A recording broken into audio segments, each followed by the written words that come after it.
Ang programang ito ay hatid sa inyo ng Air 21. Sagot ko, padala mo!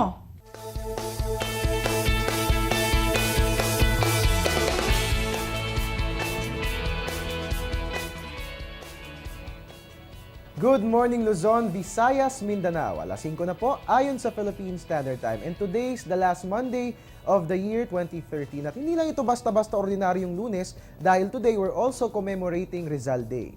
At bilang pagbibigay pugay sa ating pambansang bayani, gumawa rin tayo ng heroic deeds ngayong araw. Hindi naman kailangan grande, no? Basta ba nakatutulong ka sa iyong kapwa at kami sa Panahon TV, ang kabayaniang aming gagawin ay ang paghahatid ng ulat panahon para sa bayan. Live mula rito sa Pag-asa Weather and Flood Forecasting Center, ito po ang Panahon TV. Nangunguna sa paghahatid ng ulat panahon, araw-araw po yan mula Lunes hanggang Linggo. Ako po yung weatherman, Harry Bayona, makakasama nyo ngayong Lunes, December 30, 2013. And we're also live via online streaming at www.ptv.ph. At gaya nga ng aking nabanggit, today is Rizal Day. At ngayon nga ang makasaysayang araw ng pagbaril sa kanya sa bagong bayan na ngayon ay kilala na sa tawag na Luneta. Si Rizal ay tinugis ng Spanish government dahil sa ginawa niyang revolusyon sa pamamagitan ng papel at ballpen or rather panulat. Nawala man si Rizal, ang kanyang mga likha, mithiin at kabayanihan ay mananatiling buhay. Samantala, 52 araw na nga po lumipas simula nung tumama sa bansa si Bagyong Yolanda. At sa paglipas ng mga araw ay patuloy na hinaharap ng ating mga kapwa mga hamon ng buhay at buong tapang na bumabangon mula sa sugat na iniwan ng bagyo. Isang buhay na pruweba ng kanilang pagsisimulang muli ay ang ating Photos of Hope na ipinadala ni Edward Dantes. Kayo rin po mga kababayan, pwedeng-pwede niyong i-share ang inyong Photos of Hope. Ang gagawin niyo lamang po, isesend niyo po yan sa ating email, panahontv@gmail.com, at isama po dyan, ilaki po dyan ang inyong mga pangalan, address, ganun din yung inyong photo caption at ang mga petsa kung kailan kinunan ang inyong mga litrato. Nakikita nga po natin no, na sa kabila ng sinapit ng ating mga kababayan, nakukuha pa rin nilang umiti. Sana po kayong patuloy na magpadala ng inyong mga litrato nang sa ganun patuloy din tayo makapagbigay ng inspirasyon, lalong-lalo na sa mga kababayan natin dyan po yan sa Leyte. At napag-uusapan pa rin si Bagyong Yolanda, atin na pong silipin ng updates mula sa National Disaster Risk Reduction and Management Council o NDRRMC.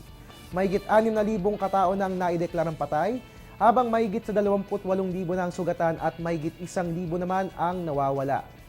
Yan ay kaugnay pa rin ang pananalasa ni Bagyong Yolanda sa bansa. Sa kasalukuyan, umaabot na sa mahigit 3 milyong pamilya ang naapektuhan ng bagyo o ito ay katumbas ng mahigit 16 na milyong katao. Dama pa rin ang pinsalang iniwan ni Bagyong Yolanda lalo sa mga ari-arian ng ating mga kababayan at umaabot na sa mahigit 1 milyong tahanan ang naiulat na nasira. At sa ngayon umaabot na sa mahigit 36 billion pesos ang halaga ng mga natupok na agrikultura at istruktura. Limitado pa rin ang operations ng Tacloban Airport pero sapat naman na umano ang supply ng tubig sa Leyte. Na-restore na rin ang cellular services at signal sa mga lugar na tinamaan ng bagyo. Sa ngayon ay nasa ilalim pa rin ng state of calamity ang buong bansa kung kaya't mas pinaiigting pa ang mga rescue at relief operations. Samantala sa ibang balita, niyanig ng magnitude 3 at 3.1 na lindol ang Bohol kaninang pasado alas 3 ng madaling araw. Namataan ng sentro ng lindol, 57 kilometers northeast ng Tagbilaran City.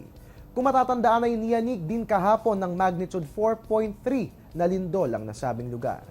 Ayon sa Philippine Institute of Volcanology and Seismology o PHIVOLCS, as of December 29, nakapagdala na ng mahigit 4,000 aftershock sa Bohol matapos ng pagtama ng magnitude 7.2 na lindol. Sa ngayon ay inaalam pa rin ng mga otoridad kung may pinsala bang idinulot ang nasabing lindol. At mga kababayan, sa ating pagbabalik, ating pong aalamin ang aasang lagi ng panahon ngayong araw at ganun din sa darating na bisperas ng bagong taon at sa Enero 1. Huwag po kayong aalis, magbabalik pa po ang Panahon TV.